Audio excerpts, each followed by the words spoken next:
إن الحمد لله نحمده ونستعينه ونستغفره ونعوذ بالله من شرور أنفسنا ومن سيئات أعمالنا من يهده الله فلا مضل له ومن يضلل فلا هادي له أشهد أن لا إله إلا الله وحده لا شريك له وأشهد أن محمدا عبده ورسوله قال الله تعالى في كتابه الكريم يا أيها الذين آمنوا اتقوا الله حق تقاته ولا تموتن إلا وأنتم مسلمون وقال تعالى يا أيها الناس اتقوا ربكم الذي خلقكم من نفس واحدة وخلق منها زوجها وبث منهما رجالا كثيرا ونساء واتقوا الله الذي تساءلون به والأرحام إن الله كان عليكم رقيبا وقال تعالى يا أيها الذين آمنوا اتقوا الله وقولوا قولا سديدا يصلح لكم أعمالكم ويغفر لكم ذنوبكم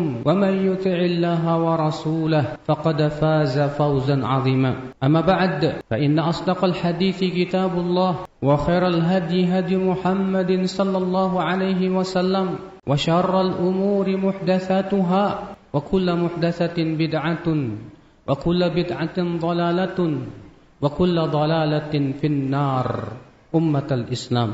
Sesungguhnya Allah Subhanahu wa ta'ala menurunkan agama Islam ini sebagai rahmat untuk semesta alam, agama yang menyebarkan kebaikan, yang menebarkan keadilan dan melarang dari berbagai macam bentuk kezaliman. Allah berfirman, innallaha ya'muru bil adli wal ihsan wa ita'i dzil qurba wa yanha 'anil fahsya'i wal munkari wal baghi ya'idzukum la'allakum tadhakkarun. Sesungguhnya Allah Subhanahu wa ta'ala memerintahkan kepada keadilan dan perbuatan ihsan, demikian pula membantu orang-orang yang susah, terutama karib kerabat kita, dan melarang kalian dari perbuatan segala macam perbuatan yang keji dan mungkar, demikian pula kezaliman. Allah ingatkan itu agar kalian menjadi ingat.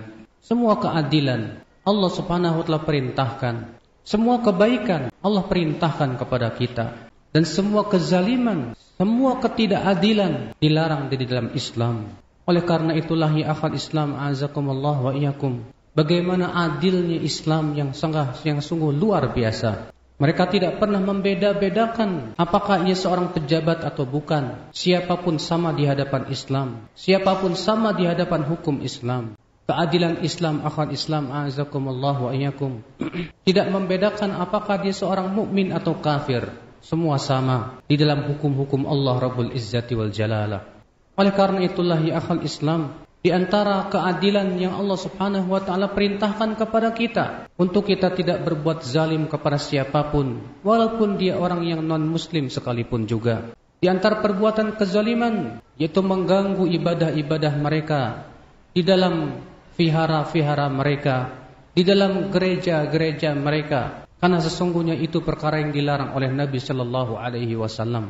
Di dalam perang, Rasulullah Sallallahu Alaihi Wasallam memberikan wasiat kepada para panglima perangnya. Di antara wasiat yang Rasul sampaikan kepada mereka, agar kalian tidak membunuh anak-anak dan wanita, agar kalian tidak merusak bangunan-bangunan tempat ibadah. Demikian pula tidak mengganggu orang-orang yang beribadah di sana, tidak menebang pepohonan, tidak pula membakarnya.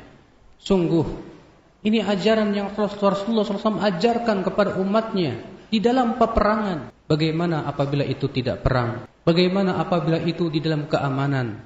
Maka tentu ya akhal Islam, lebih lagi kewajiban kita untuk menjaga. Makanya ya akhal Islam a'azzakumullah wa iyyakum, lihatlah bagaimana Rasulullah SAW memperlakukan orang-orang kafir yang tinggal berada di kota Madinah.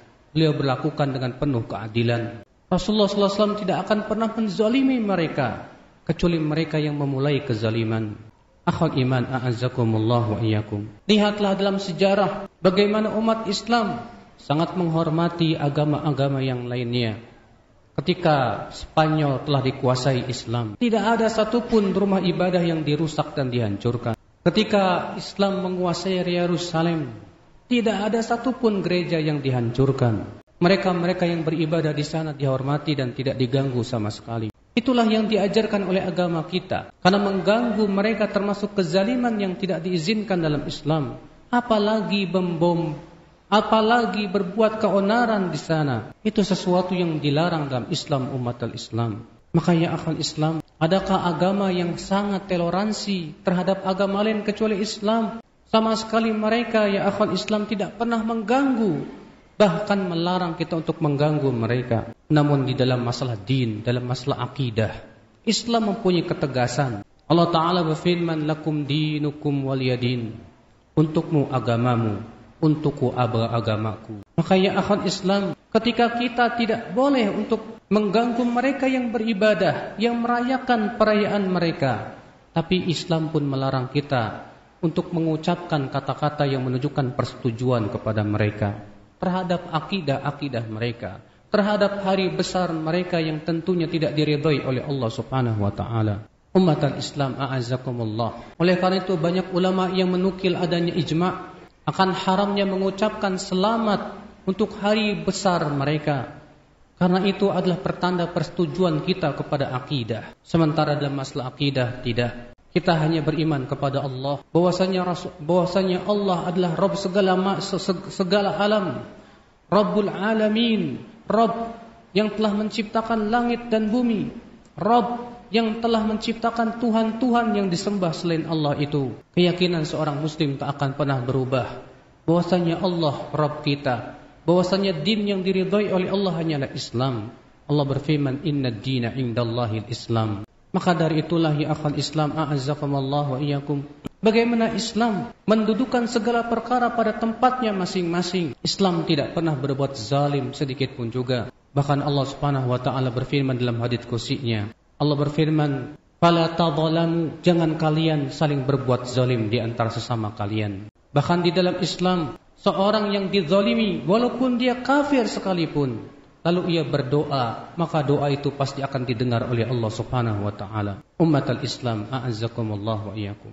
Lihatlah ketika di zaman Rasulullah, ketika terjadi perdamaian Hudaybiyah, perdamaian kaum muslimin dengan musyrikin, bagaimana Rasulullah SAW memerintahkan para sahabatnya untuk tetap menghormati perdamaian tersebut, di mana di antara isi perdamaian itu, apabila ada tawanan kaum muslimin yang kembali yang ditawan oleh orang musyrikin, kemudian mereka kembali ke kaum muslimin, kewajiban kaum muslimin untuk mengembalikannya kepada kaum musyrikin. Dan ini Rasulullah praktekkan ketika Abu Jandal dan beberapa tawanan lain datang ke kota Madinah. Rasulullah menyuruh mereka untuk pergi karena telah ada perjanjian sebelumnya dengan kaum musyrikin. Rasulullah SAW sama sekali tidak menepati janji, demikian pula isi perdamaian. Bahkan Rasulullah SAW melarang membunuh orang-orang musyrikin, orang-orang kafirin yang berada di dalam perdamaian. Beliau bersabda, "Man qatala mu'ahadan